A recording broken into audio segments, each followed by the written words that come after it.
Hello hello. ये जो public है ये सब जानती है, पब्लिक है ए बाबू, ये पब्लिक है पब्लिक।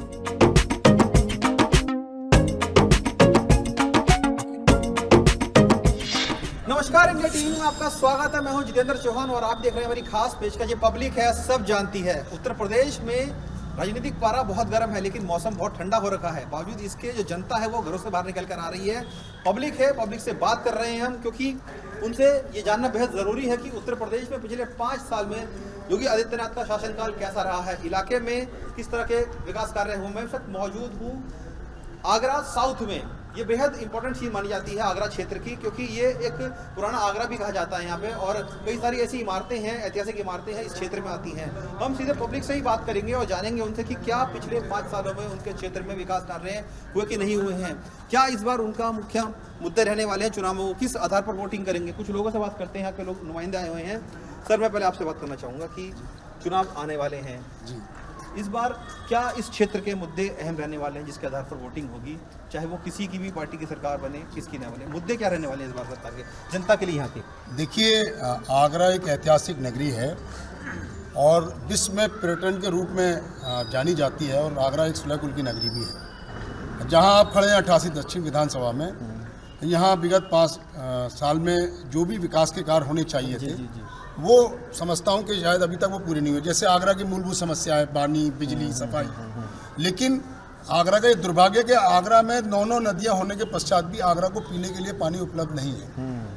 पानी उपलब्ध नहीं है, क्यों नहीं है ये सरकार बताए। हालांकि बांध सरकार तो कहती है कि गंगा वाटर इधर आ गया है, वितरित हो रहा है। 2000 करोड़ रुपए खर्च करके 180 किलोमीटर से आगरा से पानी आ रहा है, और उसमें भी समय समय पर लीकेज हो जाती है, तो जिससे त्राही हो जाती है। पानी एक बड़ा मुद्दा रहने वाला है, बहुत बड़ा मुद्दा है। और इसके साथ साथ यहाँ आगरा की सफाई की बहुत बड़ी समस्या है, क्योंकि जमुना जो है प्रदूषित है, और जब सफाई नहीं हो पा रही है तो जो विदेशी पर्यटक आकर्षित होकर आगरा आता है, तो जब वो जमुना की स्थिति देखता है तो वो उसका मन व्यतीत होता है, फिर वो आगरा आने के बारे में सोचता है। तो ये आगरा का दुर्भाग्य है कि 3 सांसद, 9 विधायक। खूबसूरत ताजमहल है तो दूसरी तरफ प्रदूषित यमुना है। जी बिल्कुल, इसमें कोई दो राय नहीं है कि जमुना जो है ताजमहल के ऊपर एक कलंक है। देखिए, ये जमुना ताजमहल के ऊपर एक कलंक है, ये बड़ी बात इन्होंने कही है, क्योंकि पब्लिक है सब जानती है कि इलाके में क्या हो रहा है। तो वाकई में पानी की समस्या बहुत विकट है इधर। नहीं, पानी की तो समस्या है, लेकिन सारी चीज़ों में धीरे धीरे सुधार तो आ ही रहा है। सभी चीज़ों समय लगता है थोड़ा सुधरने में। पिछले 5 साल में आपको लगा कि हाँ कि नहीं ये चीज़ें अच्छी हो गई हैं? नहीं, काफ़ी चीज़ें अच्छी भी हो रही हैं। जैसे कि अब जैसे रोडों में सुधार है, बाकी काफ़ी चीज़ें अच्छी हो रही है, और काफ़ी चीज़ों में सुधार होने की 5 साल में क्या बदला है यहाँ पे? कुछ लगा कि हाँ आगरा दक्षिण की ये जो सीट है, ये इलाका है पुराना आगरा, कुछ बदलाव नजर आया इसमें? सर बहुत कुछ बदला है। क्या बदला आपके हिसाब से? जैसे मैं निजी स्तर पर तो नहीं बात करना चाहूँगा, सारे के सारे लेवल के हिसाब से देखा है तो आगरा में बहुत सुधार है। बहुत सुधार हुआ है। पहले लाइटें नहीं होती थी सर, छोटी छोटी जगहों पर, हर जगह पर लाइट, हर जगह के रोड बनने, कुछ जगह रहती है सर, थोड़ा सा समय हर चीज़ में लिया जाता है। देखिए, पब्लिक है सब जानती है, बता रहे हैं कि इनके मुद्दे क्या रहने वाले हैं। आप बताइए कि इस बार चुनाव में क्या सबसे अहम मुद्दा रहने वाला है इस क्षेत्र की अगर बात करूँ तो मैं, क्या विकास, बेरोजगारी, महंगाई, सफाई, पानी, बिजली, क्या आपको लगता है कि जो सबसे महत्वपूर्ण है इधर? सब जीरो। अच्छा, सब जीरो है? सब जीरो। अच्छा, कुछ नहीं है। बाकी सब बता रहे हैं, और भी व्यापारी यहाँ खड़े हुए हैं, सब कुछ ठप है, आपके सबके सामने ही है। जैसे कि और भाइयों ने भी बताया, और आगे ही बताने वाले हैं, कुछ नहीं है, सब जीरो। चलिए, इनके सबसे जीरो है। सर, वाकई में जीरो आपको लगता है कि यहाँ पे कोई विकास कर रहे हैं? कुछ वो विकास हुआ है सर, दोबारा सरकार बनाएंगे हम भारतीय जनता पार्टी। तो भाई इधर खड़े हुए कह रहे हैं सबकी कि अपनी अपनी सोच है, कुछ कह नहीं सकते हम। सबकी अपनी सोच है हिंदुस्तान के हर आपके हिसाब से इस बार इस क्षेत्र के क्या मुद्दे रहेंगे जो जनता ये सोच के जाएगी कि हाँ? देखिए, मुद्दे तो ये हैं, थोड़ा हमारी सरकार थोड़ा कर रही है, महंगाई पे थोड़ा कंट्रोल करेंगे हम। सबसे ज़्यादा पब्लिक परेशान है महंगाई से। अच्छा, महंगाई में लगे हुए हैं बड़ी जल्दी। तो सरकार आपकी है? सरकार हमारी। तो आप ही सरकार ने बढ़ाई है महंगाई? हाँ बताइए। पहले कौन सी महंगाई थी? भाई, भारतीय जनता पार्टी की जब से सरकार बनी है तब से आप देख सकते हैं महंगाई कितने चरम पे है।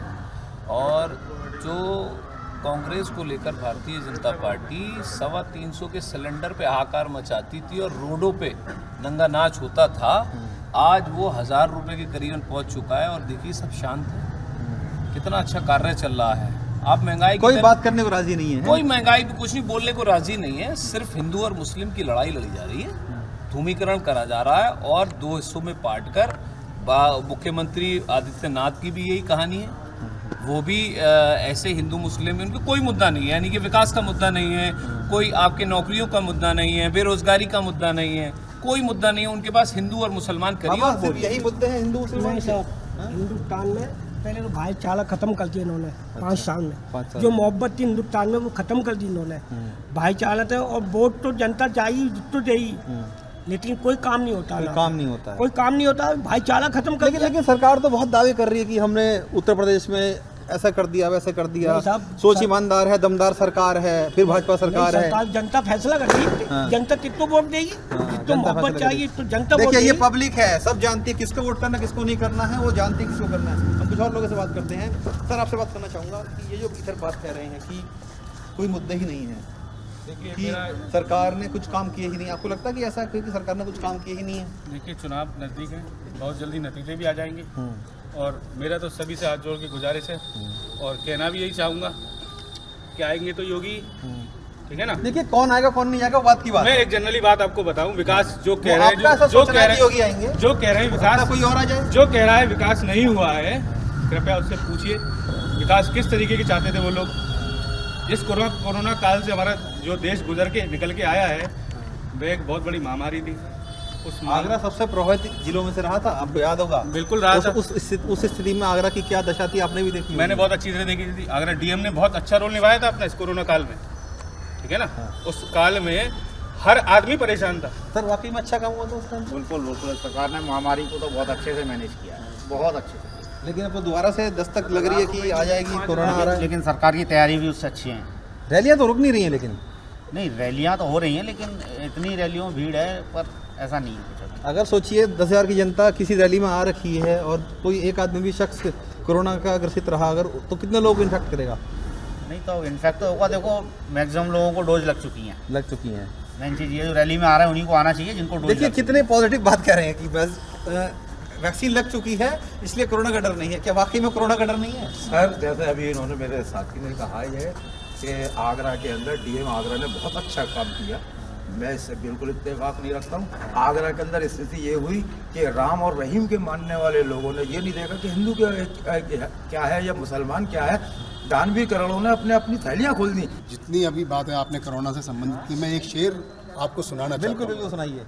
गिद्धबाज के साथ में मंडराती है चील, गिद्धबाज के साथ में मंडराती है चील, क्या सचमुच हम हो गए हैं लाशों में तब्दील? ये स्थिति हो गई। मैं इस महामारी में अगर आगरा के जिलाधिकारी नहीं होते तो जो बता रहे हैं वो लाशों का अंबार बहुत ज़्यादा होता। जितनी मेहनत प्रशासन ने करी वो काबिल तारीफ़ है। लेकिन अगर मेरी बात करती है चुनावों की, जो आप पूछ रहे हैं कि विधायक दिखे नहीं दिखे, विधायक जी का कहीं भी कोई रोल हमें नहीं दिखा। यहाँ की क्षेत्र की जनता विधायक से त्रस्त है और मन बदल के बैठी हुई है कि विधायक जी आएंगे तो उनको सबक सिखाया जाए। देखिए, पब्लिक है, सब जानती है, कह रहे कि जो यहाँ के विधायक थे उनसे जनता त्रस्त है। क्या वाकई में त्रस्त है? क्या वाकई में त्रस्त है जनता यहाँ की? देखिए, जनता क्या, जनप्रतिनिधि से अपने जनता दरअसल बात यह है कि इस पार्टी जिसका सत्ता है भारतीय जनता पार्टी, उससे त्रस्त है। चाहे रोज़गार पर बात करिए तो आगरा में एकमात्र के विश्वविद्यालय है डॉक्टर भीमराव अम्बेडकर विश्वविद्यालय। इनके एचआरडी मिनिस्टर रहे डॉक्टर रामशंकर कटेरिया, जिनकी डिग्री भी विवादित थी, और अब वाले सांसद की तो जाति प्रमाण पत्र भी विवादित है। तो वो उन पे हम ना जाए, किसी व्यक्तिगत ना जाए तो अच्छा होगा। व्यक्तिगत नहीं है, ये मुद्दा है, ये भी बहुत बड़ा मुद्दा है जाति प्रमाण पत्र का भी। आपको लगता है कि चुनावों में मुद्दा ये काम आएगा?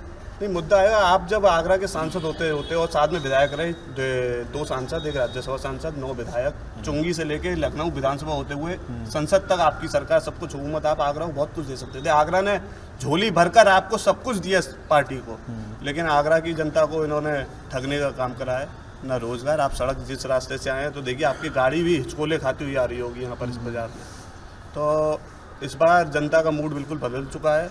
इस सरकार को लात मारने में जनता बैठी है। जो आगरा की मूलभूत समस्या है, अभी की सरकार ने, पिछली सरकारों ने, या कब की सरकारों ने? मुझे मेरे को बात करनी है। जी जी जी। जो आगरे की समस्या है वो जो पहले थी वही आ गई। सरकारें आती हैं, वादे करती हैं, लेकिन पूर्ण कोई नहीं करती। कभी कहते हैं खंडपीठ बनाएंगे, कभी कहते हैं हम एयरपोर्ट बनाएंगे, कभी कहते हैं हम आगरा में अंतर्राष्ट्रीय स्टेडियम देंगे। आगरा मतलब बातें खूब होती हैं, केवल बातें ही बातें हैं, सरकार कोई सी भी हो। आप आगरा में व्यापारिक समस्या देखिए, जाम की कितनी बड़ी समस्या है। बिल्कुल बिल्कुल, कोई व्यापारी जाम की बात नहीं करता, कोई सरकार मल्टी लेवल पार्किंग की बात नहीं करती। आज हम जिस क्षेत्र में खड़े हुए हैं वह विशुद्ध आगरा का थोक व्यापारिक क्षेत्र है। यहाँ पर लगभग 900 से ऊपर मेडिकल की होलसेल की दुकानें हैं, लगभग 2000 से ऊपर सराफे की दुकानें हैं। अगर हम काउंट करने जाएं तो आज हम ही अपने व्यापार के दुश्मन बने हुए हैं। मतलब व्यापारी वर्ग को काफी समस्या पिछले कुछ समय में व्यापारी वर्ग तो केवल चंदे के लिए याद किया जाता है। अगर पार्टी का कोषाध्यक्ष बनाना है तो व्यापारी को ढूंढिए, वरना अगर अध्यक्ष बनाना है तो जातिगत राजनीति को देखिए। व्यापारी के साथ ये हर पार्टी में है सर, ये हर पार्टी में। मैं किसी व्यक्तिगत पार्टी पर आरोप नहीं लगा रहा हूँ, ये केवल व्यापारियों को छलने की नहीं, लेकिन कहा जाता है ना कि बीजेपी व्यापारियों की पार्टी है, ये कहा जाता है अक्सर।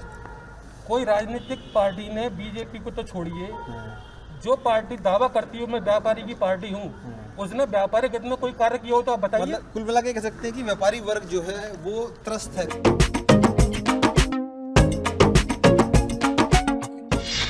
उत्तर प्रदेश में कानून व्यवस्था को लेकर लगातार योगी सरकार का कहना है कि उन्होंने जो कानून व्यवस्था है उसको काफी दुरुस्त कर दिया है। किसी भी जिले की बात करें, वहाँ पर जो पहले गुंडे हुआ करते थे वो अब नहीं रहे हैं, महिलाएं सुरक्षित हैं, तमाम तरह की बातें होती हैं। सुरक्षा को लेकर हम जनता से बात करते हैं क्योंकि पब्लिक है, सब जानती है कि क्या वाकई में सुरक्षा का माहौल है, क्या वाकई में इस इलाके में सुरक्षा का माहौल है पहले से?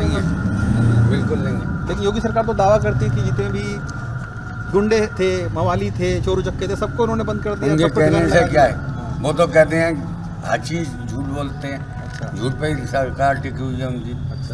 सब पूरे एक ही आदमी 100 बार झूठ बुलवा देते हैं। क्या वाकई में झूठ पे टिकी हुई है सरकार? ये कह रही थी साहब, कोई सरकार की नहीं है, अपना अपना विचार है आदमियों का। जिस आदमी को जो वैसा लगता है वो वैसा कहता है, जैसा आदमी होता है वैसे। तो कानून व्यवस्था का क्या हाल है इधर? कानून व्यवस्था ये हम गलत है तो कानून गलत है। नहीं, पहले जैसे अक्सर ये कहा जाता था कि यूपी में जाओगे तो बहुत लूटपाट है, वो बर्फिया जो थे, बर्फिया ग्रुप जो थे वो तो सब बंद करा दिए। ग्रुप बंद, सब जितने ग्रोह थे सब बंद हो गए। अब ये जो है स्वेच्छा है अपनी अपनी, जिस पर ज़्यादा उसको ज़्यादा डर है, जिस पर नहीं है उसका कोई डर नहीं, उसे डर नहीं है। बस देखिए, ये कह रहे हैं कि जो पहले बहुत सारे ग्रोह चलते थे उत्तर प्रदेश में वो खत्म कर देंगे। क्या वाकई में ग्रोह खत्म हो गए पहले सुरक्षा के लिहाज से? और देखा तो पहले से सुरक्षित हो गए। मैं कोरोना के तो बताऊंगा। हाँ बताइएगा। सारी पार्टियों के लीडर जो है सब बेवकूफ़ बना रहा। अच्छा, ठीक है।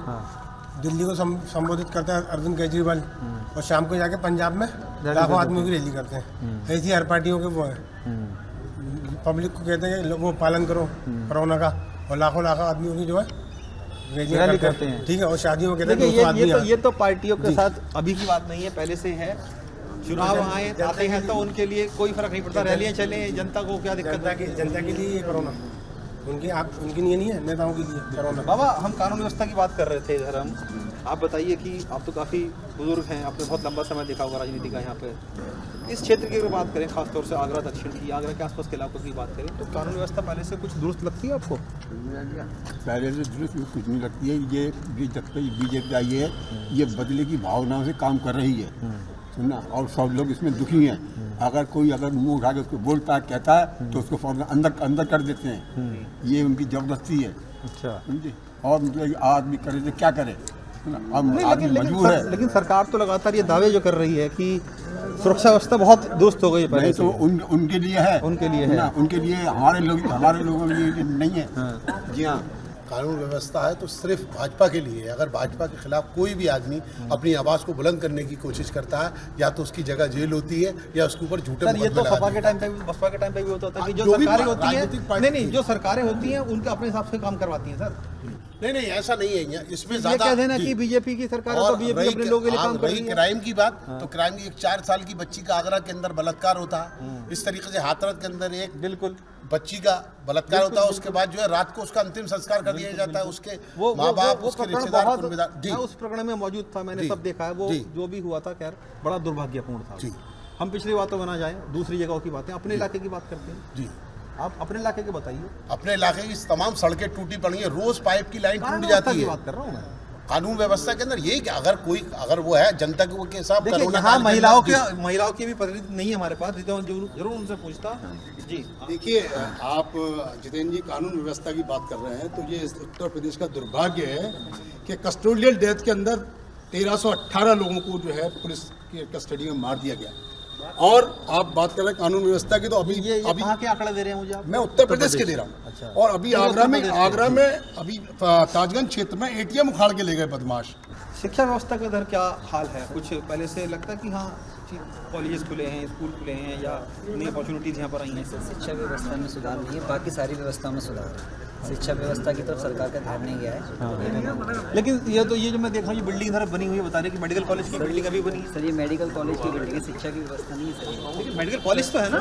कॉलेज है सर, अंदर जाने सर स्टूडेंट में इनकी बात नहीं कर रहा हूँ, प्राथमिक विद्यालयों की बात कर रहा हूँ। जहाँ पे हम प्राइवेट स्कूलों में इतना पैसा देते हैं, वहाँ पे हम सरकार को भी तो दे सकते हैं। सरकार में तो अच्छे टीचर्स आ सकते हैं, वो लोग आके केवल बैठते हैं तो वहाँ पे शिक्षा नहीं मिलती है सर। शिक्षा व्यवस्था थोड़ा सा सरकार के खिलाफ बोलने में लोग डर रहे हैं, यही एक भय का वातावरण पैदा करना है कि लोग ये गलतफहमी आपकी कि अगर वो कुछ अपनी बात रखेंगे तो आप जनमानस से पूछिए ना, मेरी हो सकता है, मेरी राय हो सकती है। अगर बात होती है ऑनलाइन पढ़ाई हो रही है, अब किसी आदमी के पास पैसा है या नहीं है, वो ऑनलाइन पढ़ाई कहाँ से कर लेगा? और कम से कम 600-700 रुपए का वो आना चाहिए। महंगाई चरम सीमा के ऊपर पहुंची हुई है, गरीब ताई करे हुए हैं। और क्या कर सकती है सरकार? कह रही है जितने कॉलेज है, कॉलेज के अंदर फीस माफ करानी चाहिए। फीस क्यों माफ नहीं करा रही? गरीब जनता की बाकी जो सब चीज के अंदर हो रहा है। सरकार तो लैपटॉप भी बांट रही है, साइकिल भी बांट रही है, मोबाइल भी बांट रही है। लैपटॉप जब जो बच्चे जमीनी नेता, जो गरीब बच्चा है, जो जमीनी उससे जुड़ा हुआ है, वो जब आगे तक तो जब पढ़ाएगा जब उसे लैपटॉप मिलेगा। छोटे बच्चे को क्या लैपटॉप मिलेगा? फर्स्ट क्लास है। ये लैपटॉप जो है सरकार बांट रही है, ये लैपटॉप नहीं बांट रही है। जो उनके मतलब जो है साथी जो है, उनके फाइनेंसर जो है, उनकी सिक कंपनियां पड़ी हुई हैं, कम रेटों के अंदर लेके महंगे दिए जाएंगे और उसका पैसा लिया जाएगा। ये सीधा सा ये चलन किसने शुरू किया था? ये अच्छा ये चलन किसने शुरू किया था? जिसने भी किया हो गलत किया। सभी पार्टियां शराब काशिदा है या मक्कद है, शराब होती है। गलत कोई भी पार्टी करे, गलत है तो गलत है। देखिए पब्लिक है, सब जानती है और बता रही है कि क्या सही है क्या गलत है। सबसे बड़ी बात यह है कि डाटा 4G कंपनी सारी आ गई, 5G की तैयारी में है और सर्विस प्रोवाइडर 3G की सर्विस नहीं दे पा रहे हैं। मैडम डांटती है बच्चे को, आप ऑनलाइन क्यों नहीं आ रहे हैं? बच्चे का डाटा ही नहीं बोल रहा। लैपटॉप की आवश्यकता किसको है? लैपटॉप की आवश्यकता उस प्राइमरी बच्चे को है जो मोबाइल में आंखों में चश्मा लगाए बैठा है। आप लिटरली जानते हैं कि एक घर के 6 चश्मे लग गए बच्चों के यहाँ।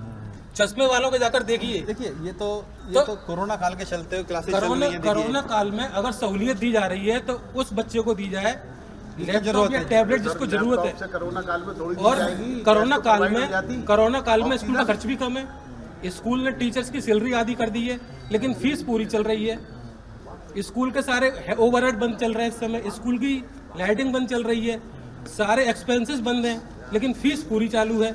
आगरा में अरुण वाल्मीकि की कस्टोडियल डेथ नहीं दिखेगी इन्हें। कस्टोडियल डेथ में उसको मार दिया जाता है। और वहीं कानपुर में मनीष गुप्ता को मारा जाता है और सरकार मुआवजा देने के नाम पे भी जाती हुए देखती है। यहाँ वो दलित था तो उसको 10 लाख रुपए दिए अरुण वाल्मीकि को, और कानपुर में मनीष गुप्ता को 45 लाख दिए। देखिए और रही बात, मैं आपको क्राइम के बता दूं, अभी 12 लाख की कमला नगर में लूट हुई। बताया उन्होंने उधर। घर वाले कह रहे हैं 12 लाख हुई है, चिक के। पुलिस कह रही है, उत्तर प्रदेश सरकार की भारतीय जनता पार्टी की पुलिस कह रही है कि 5.5-6 लाख बता रहा है। तो 6 लाख बीच में कहाँ गए? तीसरी बात, अब आ जाइए सिकंदरा में, चाहे राजू हत्याकांड हो, इस सरकार में मतलब कानून व्यवस्था आपके हिसाब से दुरुस्त नहीं है? बिल्कुल दुरुस्त नहीं है। अपराध दिन पे दिन बढ़ता जा रहा है। चाहे बलात्कार ले लीजिए, चाहे हत्याएं ले लीजिए, चाहे पुलिस कस्टोडियल डेथ ले लीजिए, ये सब दिन पे दिन बढ़ता। देखिए ये पब्लिक है, सब जानती है। कानून व्यवस्था की बात कर रहे हैं, शिक्षा की बात कर रहे हैं, तो खासतौर से जो आगरा दक्षिण की ये सीट है बीजेपी के खाते में ज़रूर है, लेकिन इस बार जो वोट है उनका कहना है कि डेवलपमेंट के नाम पे पड़ेगा। लेकिन जो इलाके के लोग हैं वो कह रहे हैं कि डेवलपमेंट नहीं हुआ। मिली जुली राय है लोगों की। हर पार्टी के लोग यहाँ पर आते हैं, अपनी बात रखते हैं, जनता आती है अपनी बात रखती है, क्योंकि ये पब्लिक है, सब जानती है। जनता से बात करने के लिए हम निकले हुए हैं और हम लगातार जनता से के बीच जा रहे हैं, क्योंकि उत्तर प्रदेश में जल्दी चुनाव होने जा रहे हैं। ऐसे में योगी सरकार के कामकाज के लिए जनता से पूछना बेहद ज़रूरी है कि उन्होंने पिछले 5 साल में काम किया कि नहीं किया है। जो इलाके का विधायक है वो जनता के बीच कितना आए हैं, कितना नहीं आए हैं, पब्लिक बता रही है हमको, क्योंकि पब्लिक सब जानती है।